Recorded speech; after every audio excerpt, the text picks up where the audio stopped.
Now, when you talk about lasers, understand when you say laser,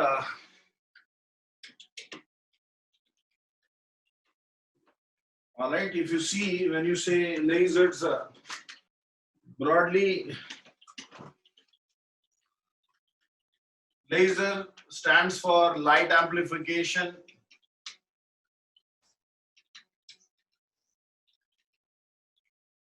Light amplification by stimulated emission of radiation.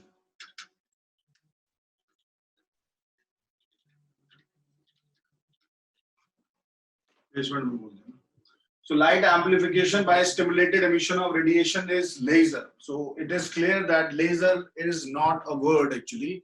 It's an acronym for light amplification by stimulated emission of radiation. So amplified light, it's a form of light, specialized features, but it's a light, amplified light. Stimulated emission of radiation, there is something which is getting stimulated, out of which radiation of emission of radiation is happening actually. If you see, people, some of you must be driving cars. When you drive a car, what you do is you insert the key, you switch on, you turn the key on. When you do the step one, you turn the key on, the car is not on, the engine is not on, but you see all the beautiful lights, all that displays, all your FM radios start to work. So that is happening because you have switched on the battery of the car. All right. Step two, when you tilt the key, move the key further, ignition on, that happens basically, which switches on the engine actually. All right, because the spark plugs in the engine generates electrical spark, which makes the fuel catch fire in the drums inside the engine, and then engine starts to work. Similarly, in a laser, if you open any laser, this is the configuration actually. So you have these basic things. Anything which has to be a laser has to follow this rule. So what you have is what you call the pumping source. Pumping source is the battery of your laser, is the battery of your car. Then you have the medium. Medium is like your fuel inside the engine. This is a partially reflective surface. Partially reflective surface, and if you see, this is 100% reflective surface. All right, this is not rupees, this is a reflective surface. So when you switch on your laser, what you switch on is the pumping source, like the battery of your car. All right, so you switch on the pumping source. When you switch it on, you either generate an intense flash of light. If it is a flash lamp, so it will generate intense flash of light. And if it is basically, if you see, if it will generate intense flash of light, or it might be something which generating an electrical spark, all right, similar to that car. So what happens is, flash lamp or electrical spark will excite the medium, all right, as you must have learned in the previous, in basic primary classes, that when electrons, in the excitable material, when electrons, they gain energy, they jump from lower energy state to higher energy state. And they jump from higher energy state to lower energy state, which are of course higher energy states. So when they gain energy, they jump. They jump from lower floor to higher floor.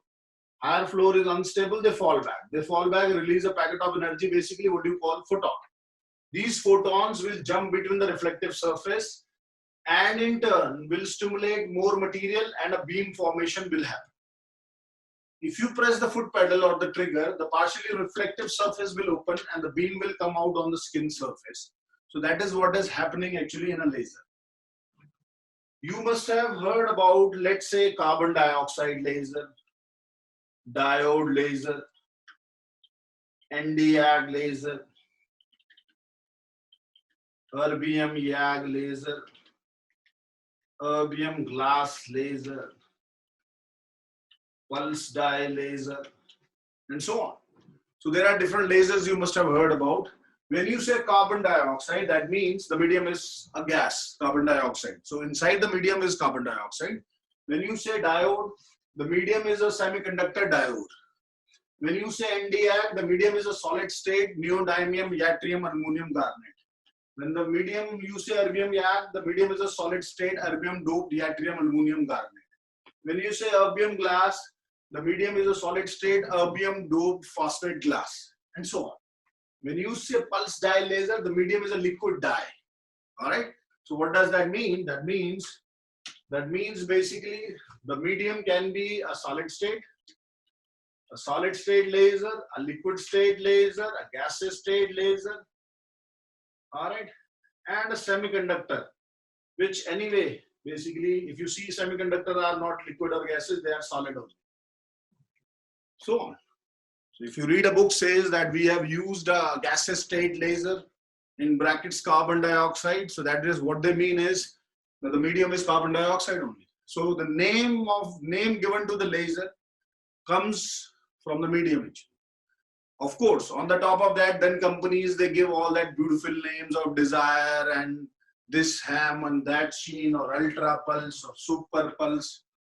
All that thing is company given only. By the end of the day, normally the systems or the platforms, what we use actually, they are more or less called from the medium source. What is there in the medium actually, and so on. All right. So that is something basically which is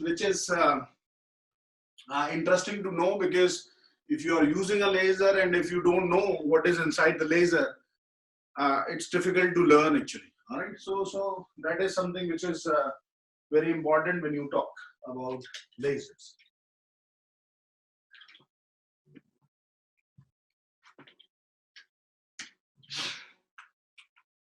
All right, so this is what we have discussed: light amplification by stimulated emission of radiation. All right, people, they might say radiation. What do you think about this radiation? And because normally once, let's say you enter a chamber which is an X-ray room or something, and then the technician would push you out or would throw you behind a concrete wall or something. But this radiation basically does not need any protective clothing or something, because these are non-ionizing radiation. These are not ionizing radiation. Non-ionizing radiation these are. So that's the reason they do not need any protective clothing and so on. This is what we have discussed about the laser system. When you compare a white light with the laser, you see the comparison. Lasers are monochromatic. All right, so single wavelength, monochromatic they are. So lasers are monochromatic, single wavelength. White light is not. White light is polychromatic. All right, so it's polychromatic because it has a band of wavelengths. If a wavelength is passing through a prism, and if it is of red color, it will come out as red only. While a white light, if passes through a prism, it will come as a Vibgyor, what do you call the rainbow Vibgyor, violet, indigo, blue, green, yellow, orange, red. All right, and so on. If you see, white light is collimated. That means it's unidirectional. The lasers are collimated. They are in a single direction actually. White light is not. You switch on the light, the whole room would be illuminated and so on. Lasers are collimated. The crest and troughs, if you see, they are in sync with each other. These are random in a white light. All right. So these are the basic differences between a laser and a white light. Of course, laser is a form of light, so it has to follow all the rules of the light. So laser will be reflected, refracted, transmitted, absorbed, and so on. So it has to follow the rules of the light actually, and so on. So these are the different laser mediums as we were talking. So laser can be a solid state. Example, let's say Nd:YAG. Laser can be a semiconductor. Example, your diode lasers. Gaseous state laser, let's say carbon dioxide. Liquid state laser, let's say pulse dye laser, and so on. So there are different lasers actually which you can talk about, and these different lasers actually has got different material as a medium and so on. All right. Now, when it comes to lasers, now if you see, what is important in a laser is there are different parameters. So first parameter which is important in a laser is what do you call the wavelength? All right. So wavelength is important. And normally wavelength is something, what you buy is what you have. Let's say you bought a carbon dioxide, which is 10,600 nanometers. So it will remain 10,600 nanometers. All right. So once you buy a post purchase, the wavelength won't change at home. So wavelength, this is important. Normally the wavelengths are determined not really by us. The R&Ds, the different companies, they do research on different wavelengths and see. We generally look forward to have the indication. Let's say we want to buy a system to ablate the skin or cut the skin, or we want to buy a system for hair reduction, or we want to buy a system for vascular indications and so on. So we look for the indications, company look for the wavelength, but normally wavelength remains constant. All right, so let's say wavelength, 800 nanometers. Second thing which is important is what do you call energy. Energy is also fluence. All right, fluence is energy per unit area, joules per centimeter square. All right, so some system might say fluence, some system might talk from the energy point of view, and so on. But this is something which is important again. Why this is important? Because depending on what platform we have, the energy can be increased or decreased. If you want to do a gentle treatment, you decrease the energy. If you want to do aggressive treatment, you increase the energy. It's like you got a good music system. You want to listen to the bhajans, reduce it. You want to party, you increase the volume, and so on. So this is the volume knob of the platform. Depending on what quality platform you bought or what quality system you have, energy levels can be increased or decreased substantially. All right. So energy. Then after energy, what is important is what you call pulse width or pulse duration. So the third indication which is there is pulse width or pulse duration. Let's say 800 nanometers you have, and this 800 nanometers in this 800 nanometers, let's say the energy you chose 18 joules per centimeter square, example. This packet of energy, 800 nanometers and 18 joules, you want to deliver in what time is pulse width or pulse duration. Let's say you want to deliver in 10 millisecond, you want to deliver in 30 millisecond, you want to deliver in 100 millisecond, or you want to deliver in 400 millisecond, what? All right. If you want to deliver the energy levels, let's say you deliver this energy in 10 milliseconds. That means when you deliver, the energy will be delivered over a very short period of time. That means it's very aggressive. All right. So it's going to go very aggressive. Comparatively gentle, because you're delivering the energy over a longer period of time. One is wavelength. So let's say 800 nanometers is the wavelength. Energy used is 18 joules per centimeter square. Now the question is how you want to deliver this energy, in what time. If you want to deliver this energy in 10 milliseconds, it's going to go faster. This is comparatively aggressive, lesser aggressive, very less, very, very less. All right. So one way to be aggressive is you increase the energy. Another way of aggressive to be aggressive is you reduce your pulse width or pulse duration. All right. So this is pulse width or pulse duration, and the last fourth parameter is what you call frequency. All right. So frequency.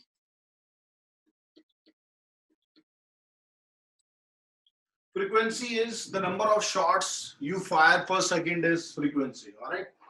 So let's say you deliver one shot or you deliver two shots and so on. So if you deliver pulses faster, actually, the advantage is you can finish the job faster. So let's say you have the larger areas to cover. Instead of lesser frequency, you increase the frequency from, let's say, 1 to 3. And now per second, you will have 3, the shots fired. So instead of firing one shot, you can actually glide. So advantage, broadly, if you see, the advantage is you cover the area faster. All right. So normally this is for that reason, the frequency. Then photon tissue interaction. This is how the laser light basically interacts with the skin. All right, so the photon tissue interaction, how a laser light interacts with the skin actually. If you see broadly, there are different ways. One is I would say the main photo, what do you say, photon tissue interaction way is photothermal. All right, photothermal. That means the laser light which you have fired, it causes a thermal or heating up effect to give you the results. Let's say one classical example you can think of is a carbon dioxide laser. Let's say laser hair reduction. So what you are doing is you are firing the laser, and that laser which you are firing has to be absorbed by something what you call chromophore. All right, chromophore. So what are chromophores? Chromophores are something which, when you are firing the laser wavelength, they are the ones which should absorb the laser light. All right. Normally, if you see in the skin, there are three different chromophores of hemoglobin, melanin, and water. So one or the other has to specifically absorb the laser light to give you result. All right. So let's say in laser hair reduction, when you are firing your laser, the chromophore is melanin. All right. Let's say in carbon dioxide, when you are firing the laser, the chromophore is water. Let's say a vascular laser, let's say a pulse dye laser, when you are firing for a vascular indication, let's say port wine stain, your chromophore is hemoglobin, and so on. So there are different chromophores which are responsible to absorb the laser light. Photothermal is when you fire the laser, it creates a thermal heating up effect. And the chromophore which will absorb the wavelength in photothermal will heat up and will damage. That's how we get the results. All right, so on. Then photochemical is the way where you are firing a laser which creates a chemical effect. Let's say earlier people, they were using these PUVA therapies and all, which are non-lasers, what do you say, systems. But in a laser, if you see, one example of photothermal is, let's say, excimer. So excimer lasers, if you see, they work with this photothermal effect, photochemical effect, sorry. Eximers, if you see, the word comes from excited dimer. All right. So excited dimers, they are. So photochemical, normally in these situations of psoriasis and vitiligo, these excimer lasers are used. All right. Normally not really in the cosmetic indication, but clinical indication they are used. They are focused phototherapy units. Focus because you are firing exactly on the lesions where you have, not for exposing the whole body of the patient. So this is one example of a photochemical effect. And the third one, which is very common, is what you call the photoacoustic. All right. So here the laser light is being fired in a very short fraction of seconds, and this blast off, the laser light basically creates a shock wave. All right. So it is fired in such a small period of time that it creates a shattering effect, mechanical effect, shock wave effect to give you results. Let's say example, Q switch lasers for pigmentations and tattoos. All right, so on. Let's say a laser light has been fired and the chromophore will absorb it. The chromophore which will absorb it will get heated up, and the heat will have three-dimensional diffusion. All right, heat will have three-dimensional diffusion. That's photothermal. That's what I was trying to tell you. Let's say when you talk about laser hair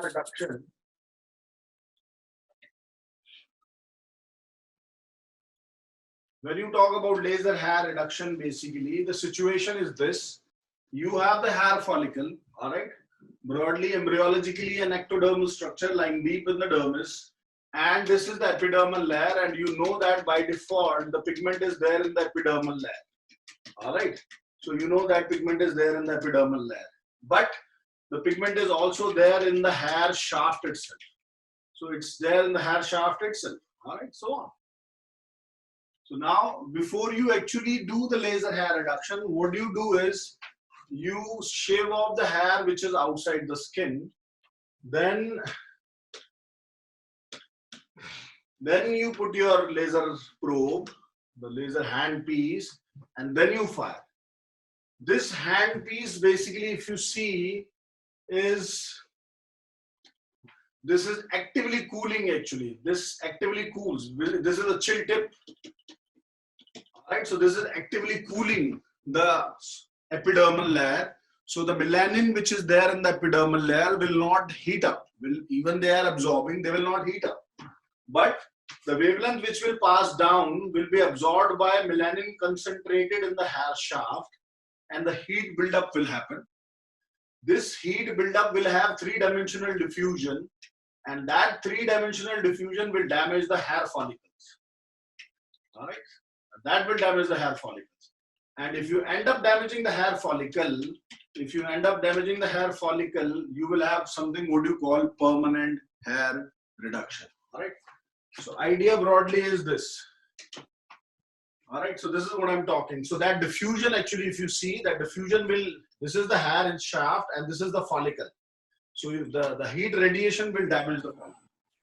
So if you end up damaging the follicle, the advantage would be permanent hair reduction. So that is one classical example of photothermal effect. And so on. This is what we have discussed. Laser being a light, basically, if you see, being a light, actually, it is something which will have all the properties of what do you call reflection, refraction, transmission, scattering, absorption, and so on. All right, so selective photothermolysis. So let's say for hair reduction, what we discussed just now, photo is the laser light, thermo is the heating up effect. When the shaft, the melanin inside the shaft of the hair, they are absorbing. Lysis is the breaking down of the chromophore. Selective means they are selective to the chromophore.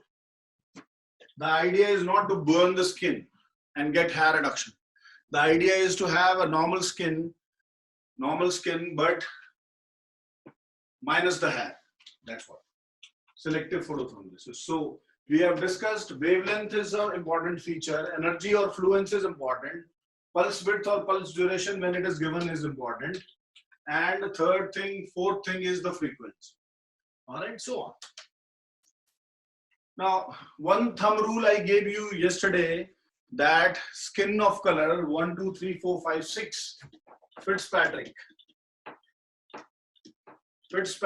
skin colors of 1, 2, 3, 4, 5, 6. This is what we discussed yesterday. And the discussion is, one is a white skin, blonde hair, blue eyes, white skin, brown hair, brown eyes, white skin, black hair, black eyes, British Asian skins, darker Asian skins, very dark skins with curly hair. And the rule is, which I told you, when you go from 1 to 6, the darker person is, the gentle you need to be. That's the thumb rule. All right. So if you have darker skins, keep your parameters low. Do not be very aggressive. Do gently, and so on. So that is rule number 1, which we discussed yesterday. And other thing which is there is, if you see, starting from 200 nanometers, 300, 400, 500, 600, 7, 8, 900, 1000, 11, and 1200 nanometers. All right, so if you see 200 to 1200 nanometers, 200 to 290 UVA, 290 to 320 UVB, 320 to 400 UVC, B and A. All right. So 200 to 290 UVC, 290 to 320 UVB, 320 to 400 your UVA is there. And then from 400 to 780 you have the visible range. All right. So VIBGYA. I hope you understand whip gear.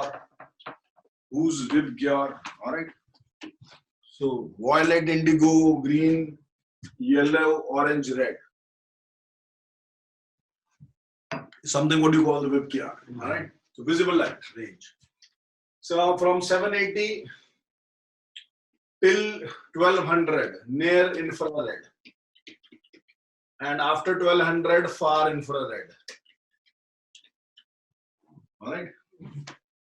That's the situation. Violet. Before violet, ultraviolet. After red, infrared. That's the scenario, if you see. All right, so on. Now, if you see, the rule is, the second thumb rule is, this rule is followed in the ultraviolet to visible to near infrared wavelength range. It's not followed post or in the far infrared region. Rule is when the number increases. When the number increases, depth of penetration of the beam increases. All right, so that's the situation.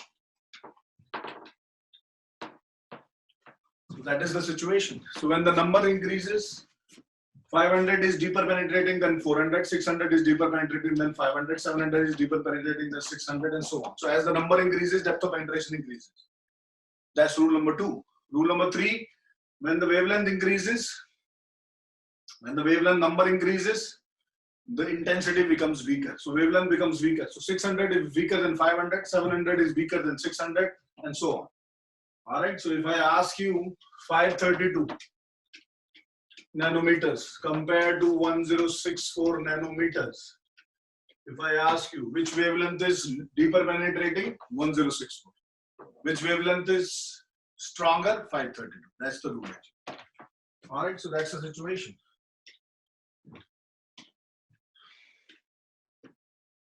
All right, so on. So that is what you see actually, and this is something which is important to understand when you talk about lasers.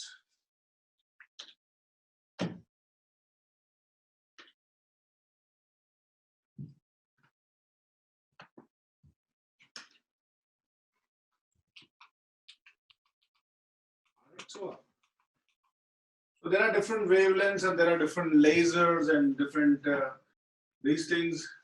If you see between 500 to 600 nanometers, if you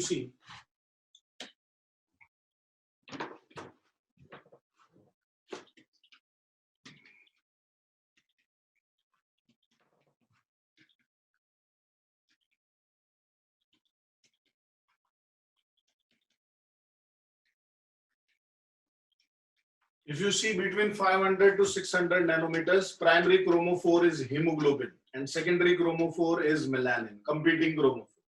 After 600, primary chromophore becomes melanin and secondary chromophore becomes hemoglobin. After around 1000, water starts, and further in the far infrared region, water rules the chart alone.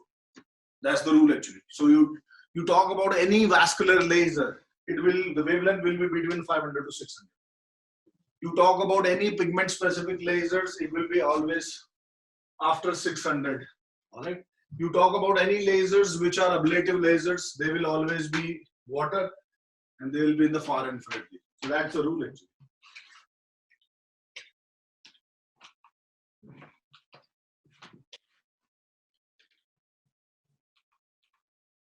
All right, so on. So that is what it is. Any questions so far?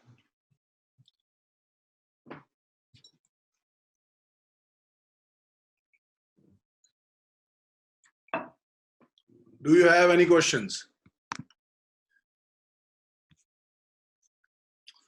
All right, no questions.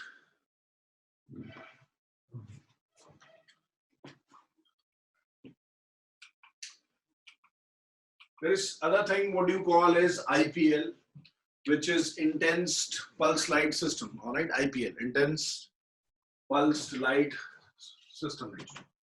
Understand, IPLs are light-based technologies. They are non-laser technologies.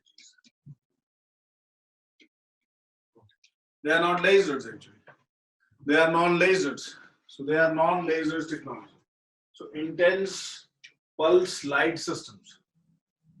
Okay, so they are non-lasers. They are not lasers. They are just a flash lamp. So what do you have? If you open any IPL, if you see, as we were saying in the lasers, there is a pumping source. There will be a pumping source, but in IPL there is no medium, only the pumping source. So this xenon flash lamp is just emitting a light and that's it. You put a cutoff filter or something to concentrate the light and that's it. So it's just a light-based technology. It's non-laser technology. There is no stimulated emission of radiation. So that means in an IPL, there is no stimulated emission of radiation. It's not a laser. It just I'm sure you must not have heard about carbon dioxide IPL or diode IPL or NDR IPL. There are IPLs. So they are just flash lamps. They emit wavelengths between this. They are not lasers. They emit wavelengths in this range from 1200 to 400 to 1200. That means they emit a packet of energy 400 to 1200. They are not monochromatic. They are polychromatic. They are broadband lights. All right. They are not coherent. They are non-coherent and they are not collimated. That means if you switch off the room light, if you fire the laser, you will see only on that spot. But if you fire IPL, the whole room will be illuminated. That means they are not collimated. So lasers are lasers, IPLs are IPLs. Now, if you see, what is interesting in an IPL is, basically in IPL, you have this coming out from 400 to this.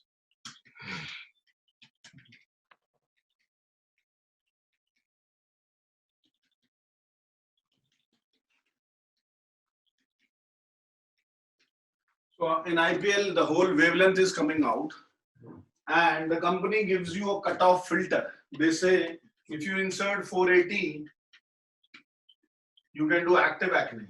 530, you can do pigmentation. 560, you can do skin rejuvenation.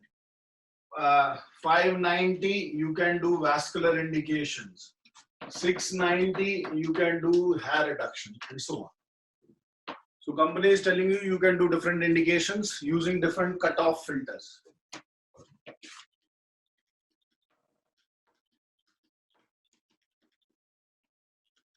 What does it mean, cutoff filters? Broadly, these are like glasses. So these is like, this is an IPL, this is the arm of IPL, and you insert the cutoff filter 480, and you do active acne, you remove it. You insert 530, you do pigmentation. You insert 560, you can do skin rejuvenation. You insert 590, you can do vascular indications and so on. So different cutoff filters. But broadly, theoretically, cutoff filter means, let's say if you insert 690 cutoff filter. 690 cutoff filter, why you call it cutoff filter? Because 690 cutoff filter theoretically will remove everything, all the wavelengths below 690 and let 690 to 1200. Okay, that's the reason. And the other thing is why you call it 690, because otherwise it is 690 to 1200 nanometers. That's the actual way of writing it. But if you see 690, if it is a good IPL, if it's a good IPL, then 60% of the wavelength will be on this cutoff filter. Rest 40% will be a waste. Rest 40% is a waste actually. That's the reason. So on. So we do not have everything the same. Yes, tell me.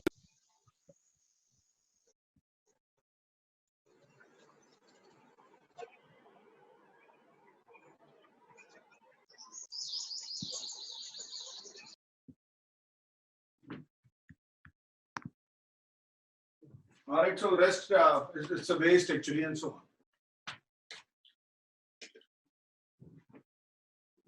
So different, you have a different wavelength range actually when you talk about IPLs. All right. So IPL has just a pumping source only. There is no medium. There is no emission of radiation. There is nothing which is getting stimulated and so on. So this is the situation actually in an IPL. What does it mean? Cutoff filters, is this what it means? Yeah. So let's say the company tells you that insert 755 nanometers for hair reduction. When you insert 755, it will cut off everything below 755. All right, and let 755 to 1200 go. But if it is a good IPL, you will have most of the wavelength in this particular number. Rest 40% would be a waste, which will end up giving you what? Which will end up giving you extra heat. And that's the reason people are afraid of IPL, because they think they might end up burning. So if you have a weaker IPL, probably this is 30% only and this is 70%. So it is not very difficult to burn a patient with a poor or very low grade technology and so on. This is the reason actually. Sir, it's Bina here, sir. Yeah. Sir, you said that this cutoff filter, which cuts off any wavelength below it, like if you take 690 nanometer, it cuts off all, it removes all below it. What it means, like exactly what it removes? Wavelength below it, from 400, it is emitting actually. This is what it is removing. That's what I'm saying. It's like a system is generating this wavelength range.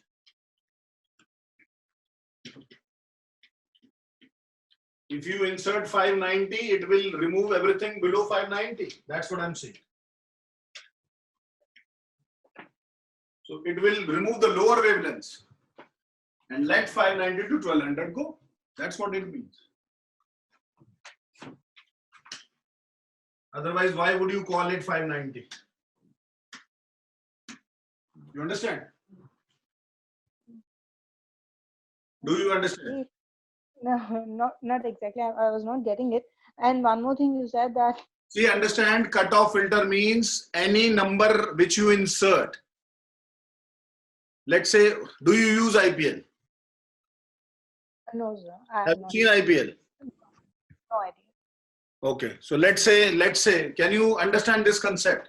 Let's say I am an IPL, this is the mother arm, and let's say you insert a cutoff filter 590, which is a piece of glass, theoretically. Understand the concept theoretically. Theoretically, it will cut off all the wavelengths below 590 and let 590 to 1200 go. It is not a laser, so it is not monochromatic. It is polychromatic, it will remain polychromatic. But theoretically, it will cut the wavelength below that number which you are inserting and try to emit as much as possible that number, depending on the quality of the system. Okay. You understand? That's what is a cutoff filter.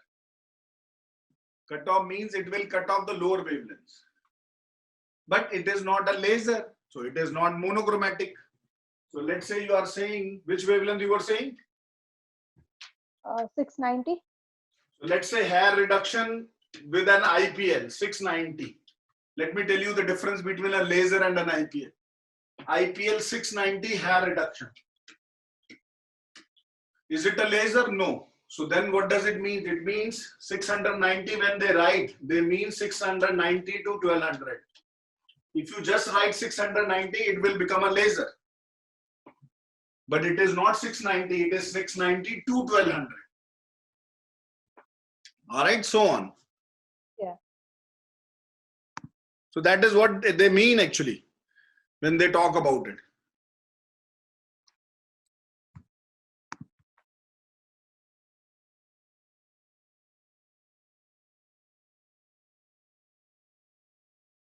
Just a second.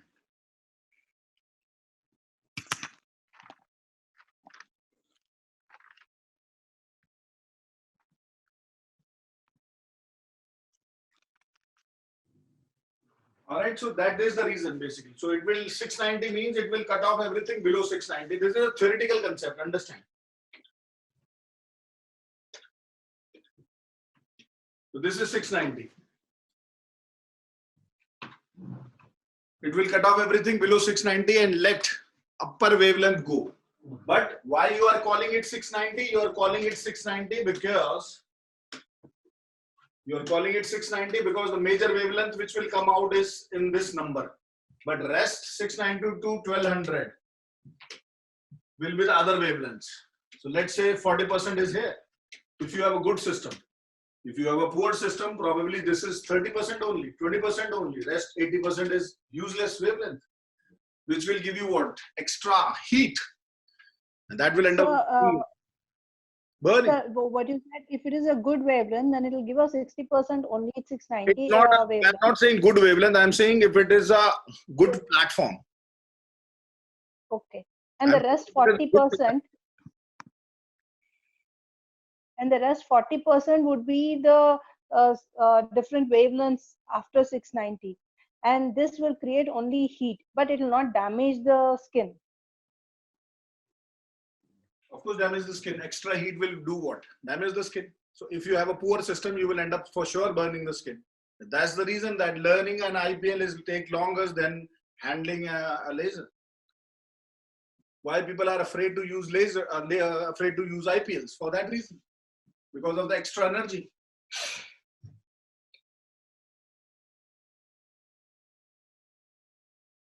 And how do we identify between this 70% and 30 and these the are rest others? you will not be identifying. It's like you want to take a photograph with Nikon camera, Canon or Sony, or how would you identify? Is depending on the quality of the output. So you know the brands when they roll out in the market, and you know the quality because there are different agencies to ensure the quality. So let's say FDA, US clearances or approval. Let's say CE approval of Europe and all. So that will define. Let's say you buy a Chinese system. So you know that this is something which is quite cheaper, but this is something which is not really an approved system from anyone. All right, so that's how you know the quality. Yes. What we are talking is to make you understand that this is how it works. That's the concept actually. All right. So that is the concept. And in IPLs, when you talk about IPL, the energy is can be delivered in pulses actually. In lasers, you have the pulse width, but in IPL, it can be delivered in pulses. Let's say you have 30 watts. You want to deliver this energy. If the color of the person is quite fair or white, you can deliver it in one shot only. Otherwise, you can deliver it in two pulses, 15, 15.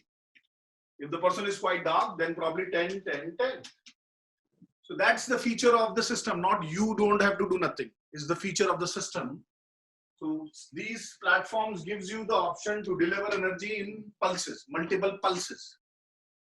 So you deliver energy in single shot. If you have lighter colors because you want to be aggressive, you want to be gentle, you split up into pulses. So it will deliver it in pulses. All right. So that is a safety feature in these technologies and so on. So that is for the IPL. So any questions in the basic of laser and IPL?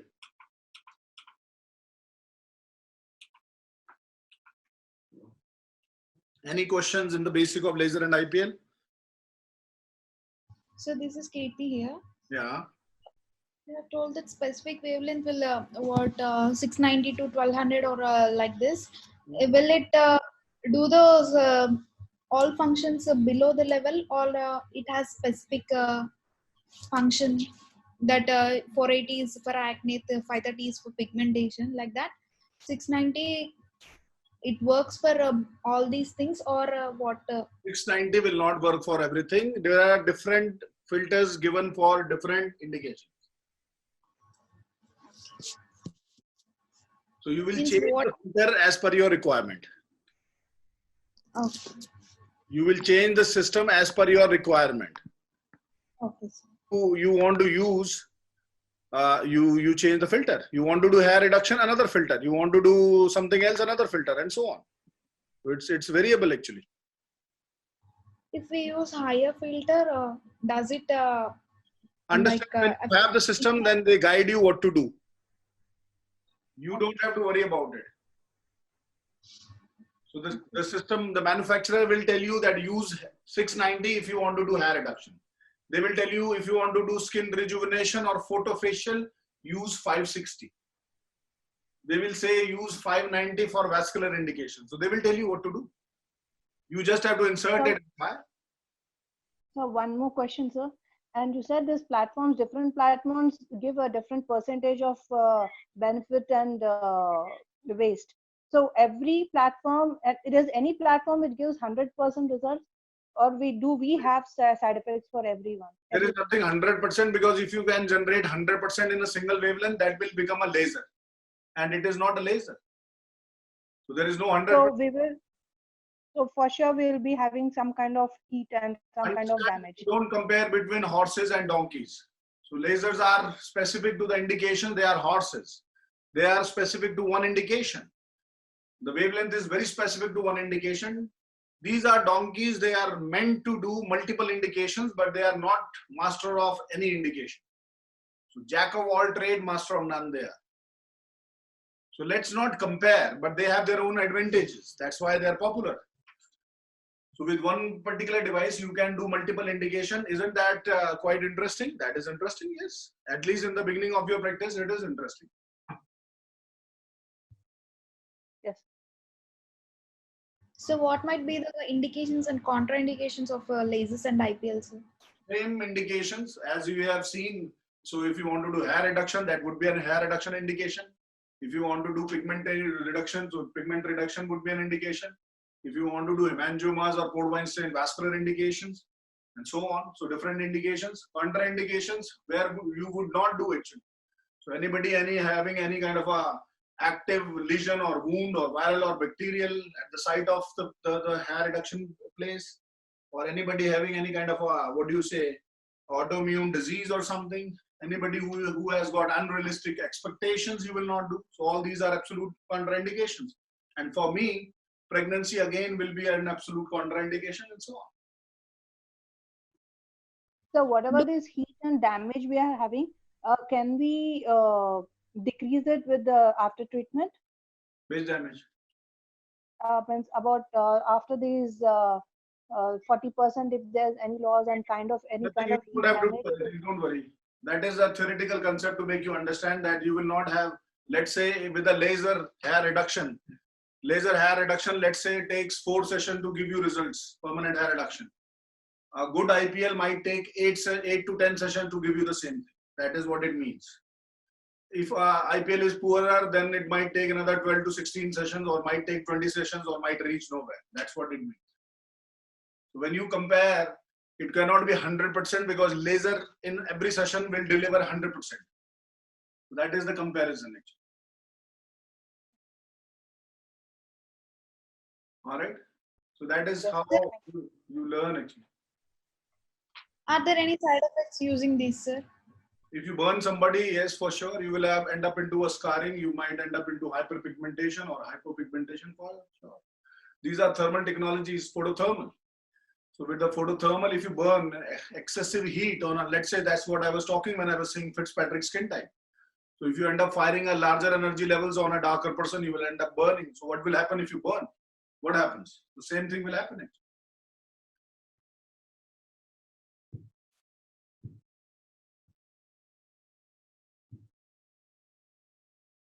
All right. So that is the situation actually.